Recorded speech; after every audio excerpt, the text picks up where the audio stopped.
Ahí está. Bien.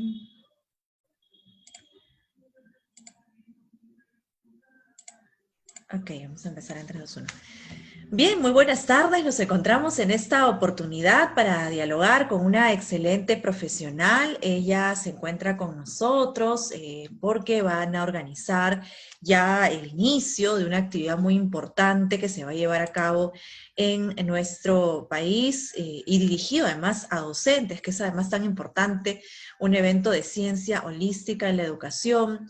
Y para esto, para esta actividad, que por cierto está coordinada también con la Dirección de Educación, nos acompaña precisamente la artista, curadora, profesora, publica diversos cuentos para preadolescentes que viajan al Perú, escritos en portugués y español. Tiene un postdoctorado en Antropología de la Educación de la Facultad de Educación de la Universidad de Sao Paulo, un doctorado en Educación Intercultural por la Pontificia Universidad de Sao Paulo, formación de profesores, tiene un inmenso currículo, además enseñó en la Universidad Mayor de San Marcos, también de nuestro país, y en la Universidad Nacional San Luis Gonzaga, de Ica, ¿verdad?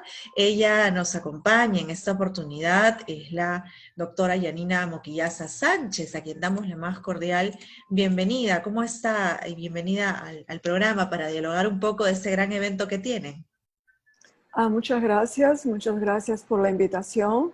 Para mí es un honor hacer parte de este evento y a estar ahora aquí contigo. Perfecto, cuéntenos un poco cómo nace la idea, la creación de esta importante actividad que además va a tener destacados ponentes, va a haber un programa muy interesante, ya lo vamos a conversar. ¿Cómo nace esta iniciativa? Bueno, yo enseñé en el Perú entre 2005 y 2010, justamente epistemología y investigación científica, entre otras disciplinas. Pero enseñar estas dos disciplinas me dio una visión sobre el sesgo que se vive en el Perú al estar enseñando proyectos de investigación, estar desarrollando y sustentando apenas por ese sesgo que es la investigación cuantitativa y la investigación cualitativa del método cuantitativo. Entonces, este es un sesgo muy fuerte porque deja por fuera muchos de los problemas que vivimos en la educación peruana y que no van a las tesis, ¿no? No son reflexionadas, no se reflexiona sobre eso.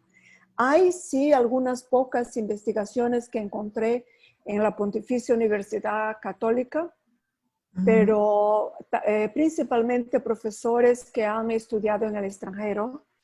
Y lo que yo me preguntaba era, pero ¿por qué no va más gente, no? ¿Por qué no está en las universidades públicas, no? Y eso es lo que me inspiró a organizar este evento.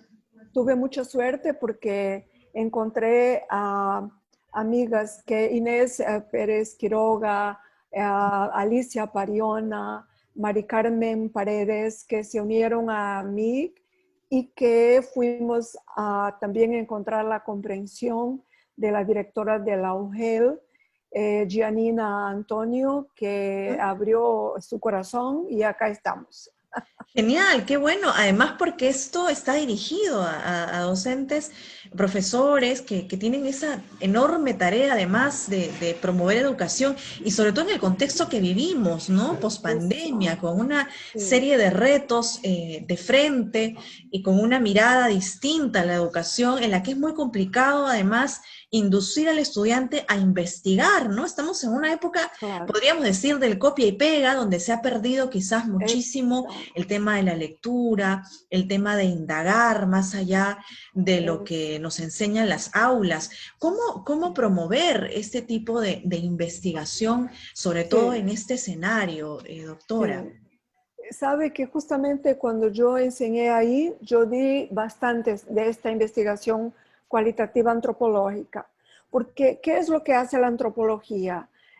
Tenemos algunos tipos de antropología social, cultural, estructural, estudios del imaginario, que van justamente a preocuparse, en primer lugar, cuál es la ética que adoptas, ¿no? Tú como persona. Y la cultura, cuál es la ética que es adoptada, ¿ya? Entonces, a partir de ahí es que ya todo se transforma. Y vamos a leer libros, vamos a discutirlos, vamos a hacer relaciones con la vida misma, con la vida cotidiana, ¿no? Entonces, ahora, saliendo de este periodo, que todavía no estamos bien saliendo, ¿no? Pero este periodo post pandemia es un periodo muy difícil, realmente difícil, porque los docentes han estado aislados en su casa, los alumnos han estado aislados en su casa. Y justamente, ¿qué es que ha sido muy dañado? Son las emociones, las necesidades emocionales. Y interesante que en la antropología vamos mucho a lo que dicen nuestros ancestros. Y nuestros ancestros peruanos ya nos daban principios éticos, ¿no? Cuando decían, ama Banuchi, no mates. O sea, trata de desarrollar tu afectividad de manera que comprendas, perdones, repares el daño que has hecho y busca desarrollar un equilibrio emocional, porque las emociones negativas son muy fuertes y ahora muy estimuladas por la comunicación virtual. Entonces, estas personas son las que ahora van a encontrarse de nuevo. ¿Cómo será? Es realmente una pregunta. Interesante, interesante además porque en este evento que ustedes promueven, que ya va a iniciar en apenas unos días, van a recabar estas experiencias también de muchos profesores, cómo lo están pasando, cómo lo están viviendo, ¿no? Hablaba, por ejemplo, de este modelo cualitativo y que además Antropológico. va a estudiar una serie de momentos en la sociedad que tienen que ver con la política, con la economía, pero todos esos factores externos ejercen mucha presión en la realidad actual, ¿no? Acabamos de vivir una crisis, por ejemplo, política con el tema del gobierno, y son situaciones que impactan también en la educación, ¿verdad?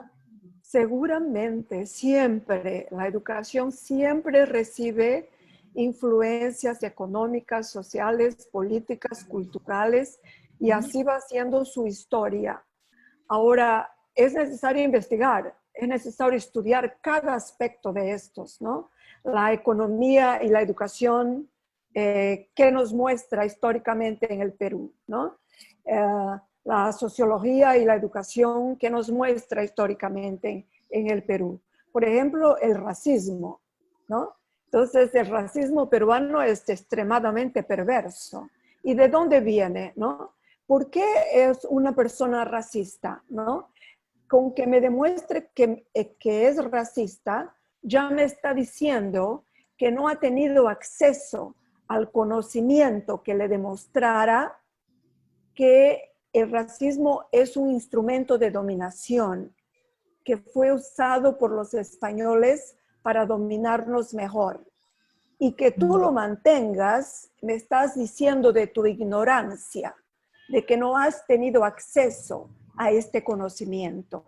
Porque en verdad somos todos iguales, ¿no? Que cambie tu color de piel y mi color de piel no quiere decir nada. Lo que quiere decir sobre ti y sobre mí es la manera como usamos nuestra ética, nuestra moral. Interesante, además, porque estoy viendo también, doctora, el temario y en muchas de estas sesiones que van a tener también implica el tema de las consecuencias, ¿no? El tema de la complejidad, las políticas públicas, que es un tema a veces tan cambiante, ¿no? Porque, digamos, cada 5 años como que se van implementando una serie de políticas y todavía no terminamos de estar completos, ¿no? A diferencia de otros países, la educación ha carecido de muchas cosas, ¿no? Podríamos decir que ahora la investigación se le va a dar realmente el valor que necesita. Lo hemos vivido con la pandemia, la necesidad, por ejemplo, de tener la vacuna, el hecho de generar un estudio más a fondo del comportamiento humano. ¿La investigación tendrá lugar mucho más post pandemia? Vea, yo espero que sí. Este justamente es un esfuerzo en ese sentido. Por eso he invitado colegas de la Universidad de São Paulo, que es considerada la mejor universidad de América Latina. Tenemos el apoyo de la Pontificia Universidad de São Paulo. Está también viniendo una colega de allá. De Inglaterra vienen dos profesionales. Una Maxine Clay, inclusive trabaja en hospitales y tiene una experiencia maravillosa. Entonces, de Ecuador viene también una profesora, y del Perú tenemos profesores muy importantes que han sido invitados. Entonces, la idea es que sea posible realmente comprender que la investigación cualitativa antropológica debe ayudar si es que estamos abiertos a ella, porque la corrupción en la educación en el Perú, para mí es una pandemia seria, tal vez peor que la COVID-19, Sí, porque sí, ya lo creo. la corrupción en la educación mata millones de peruanos que podrían estar en mejor situación, en mejor vida, y sin embargo están ahí viviendo. Por ejemplo, ahora que tanto los alumnos y los docentes necesitan tener una computadora para recibir sus clases y para comunicarse con sus docentes. Pero yo me acuerdo que hace unos 3 o 4 años atrás, yo fui invitada a dar unos cursos en el Perú, y en ese entonces había toda una campaña para distribución de computadores en colegios públicos y en universidades. ¿Y dónde están? ¿Dónde están esas máquinas? ¿No? O sea, es muy seria la corrupción. Es una enfermedad contagiosa la corrupción. Tienes que cuidarte mucho porque es terrible y mata. Sí, claro, y sin duda está esparcida por muchos lugares, ¿no? Entidades, quizás las instituciones también se ven tentadas con este tema, pero sin duda es algo bastante fundamental luchar contra ella, ¿no? Y el despertar de la ciudadanía tiene que ver también con estar mejor informado, con generar herramientas de repente que le permitan crecer como profesional, y yo creo que la investigación es clave para eso, ¿no? El realizar estos Claro. estudios a profundidad, por ejemplo. ¿Cuál es el lugar de los recursos naturales en la investigación que ustedes también plantean como parte del trabajo del evento? Sí, vea. Justamente a lo que te refieres, estás hablando de una necesidad emocional de ser y tener. Al mismo tiempo, el ser humano tiene necesidad emocional de ser, que está en el camino de la reflexión, de la filosofía, de ponderar, ¿no? Y a la vez tener. ¿Qué es lo que ahora se estimula? ¿Ser o tener? Tener. ¿No es cierto? Así es. Justamente en cuanto pasamos toda la pandemia, la gente estaba siendo estimulada a tener. Entonces tú entras a internet y recibes comida en tu casa, ropa en tu casa, todo lo que quieras. O sea, se te está estimulando esa necesidad básica, humana, de tener. Pero ¿cómo vas a llegar al equilibrio? Para eso necesitas una fuerza de querer ser un ser humano mejor. Ser una persona que se quiere, que se respeta. Y eso no es estimulado. Eso tú tienes realmente que querer leer, involucrarte en grupos de investigación. A eso van las líneas de investigación, ¿no? Actualmente he estado leyendo algunas líneas de investigación que algunos colegas peruanos me han mandado. Y en verdad no son líneas de investigación. En verdad han juntado las mismas cosas que ahora se habla, cambiando el nombre nomás para línea de investigación. ¿Qué es eso? es que se habla en competitividad, en excelencia, en elevación, en querer ser lo mejor. Pero mejor, ¿para qué? Ujú. ¿Competitividad para qué? Para destrozar a tu colega, para Ujú. destrozar a tus amigos, ¿no? Entonces hay que hacer esas reflexiones. Felizmente una cosa buena que tenemos ahora, son varias, ¿no?, que han venido con la pandemia. Yo creo que es esta comunicación que me posibilita, mira, qué suerte la mía, poder estar hablando contigo. Ujú. Estamos reflexionando y esto no era posible antes, Sí, claro, ¿no? porque había que traerla en un vuelo para aquí, ¿no? Y Eso, conversar. exactamente. Y ahora con la... Sí, El sí. otro día di una conferencia en la Universidad de Arequipa, UNSA, y les dije, mire, que antes la universidad tendría que pagarme un pasaje, hotel, tal, y ahora yo estoy en mi casa conversando con ustedes. Eso es maravilloso, ¿no? Ahora, ese es el aspecto bueno de la Internet. Otro aspecto bueno es que tú antes tenías que comprar los libros para poder leer, los clásicos y los contemporáneos. Y en el Perú era extremadamente perverso. Yo me acuerdo de haber ido en librerías en Lima, en que tú no podías tomar el libro en la mano, porque estaba cubierto con plástico. Y yo le decía a la vendedora, pero yo quiero ver qué libro es ese. No, usted no puede, solo si lo compra. Pero yo no Ajá. puedo comprar si yo no abro para leerlo, Sí, ¿no? claro. Entonces vea usted qué perverso. Y también fui a algunos institutos peruanos que se dedican a la educación, que tienen auspicio y que te venden la hora que entres a leer. Es Ujú. extremadamente perverso eso. Además, poco Ahora no. persuasivo, ¿no? Porque imagínense, ya uno le está induciendo al gasto y no al hecho de ese gusto que uno tiene por indagar primero, por pisar o saber pisar el Claro, terreno y luego definitivamente enamorarse del libro, comprarlo. Yo creo que claro. eso también pasa por la Diría, ¿no? estrategia, ¿no? La poca estrategia Claro. que a veces se Es, tiene. Hablabas es del la internet, estrategia. doctora. Sí.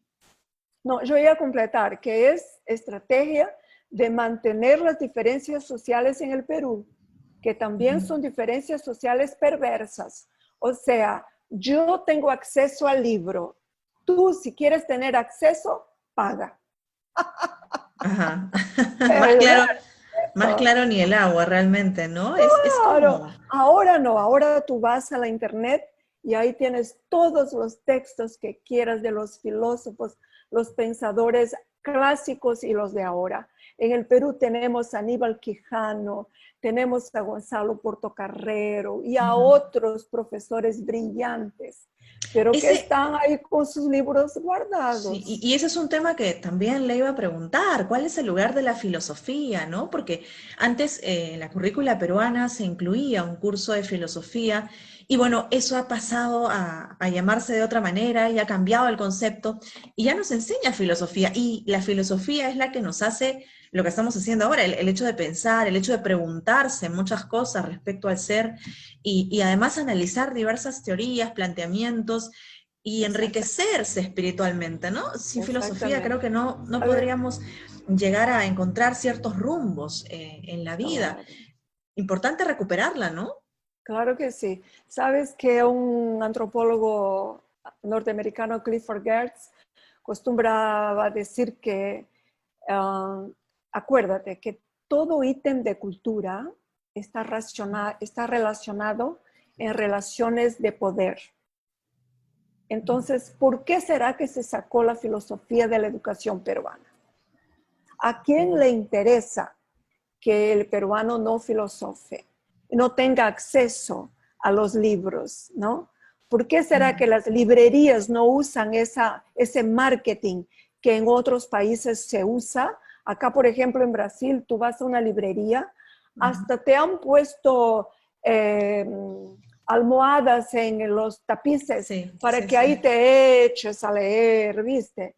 Entonces, es otra cosa, es otro tipo de marketing, ¿no? Y eficiente el de acá, porque este sí te invita a leer. El Sí, claro. peruano no, el peruano reafirma la diferencia social. Tú no tienes acceso a los libros, yo sí. Uy, qué perverso.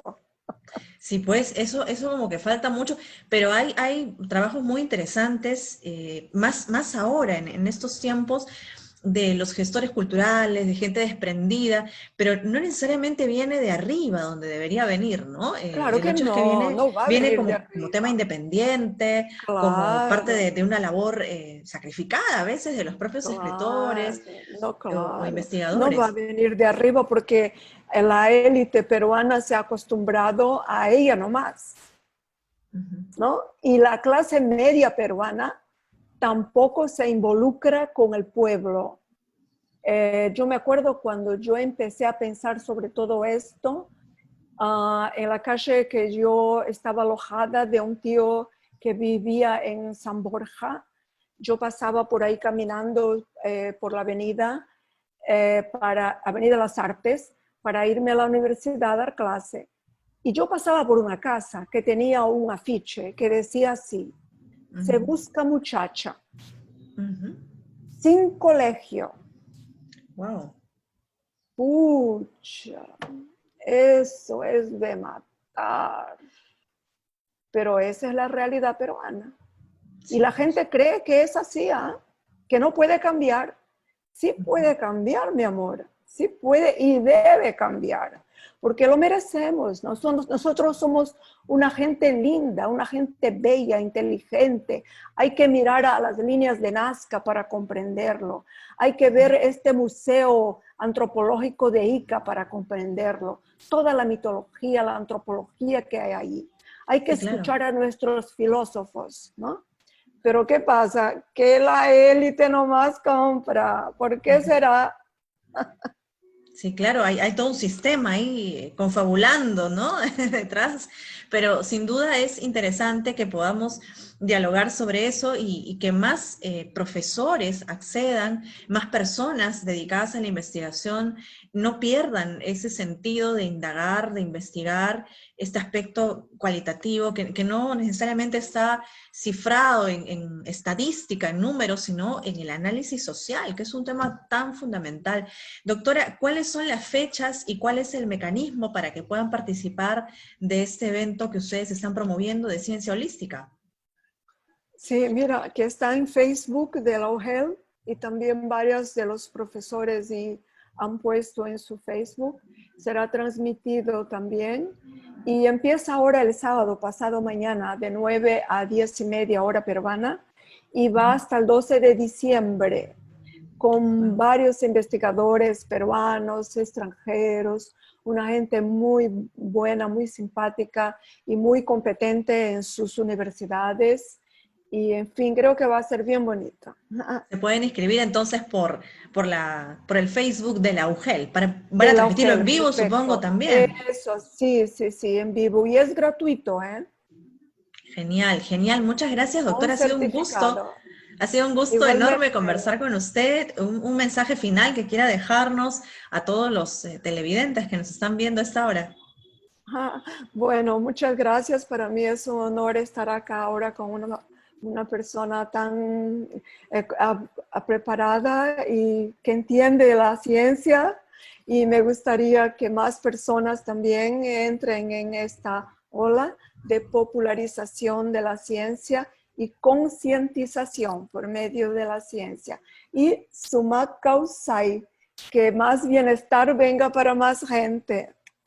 Genial, genial. Un abrazo para usted enorme desde aquí de Muchas Perú gracias, muchas y, gracias. y mucho éxito en el evento. Ahí estaremos. Muchas gracias. Muchas Buenas gracias tardes. también. Chao. Eh,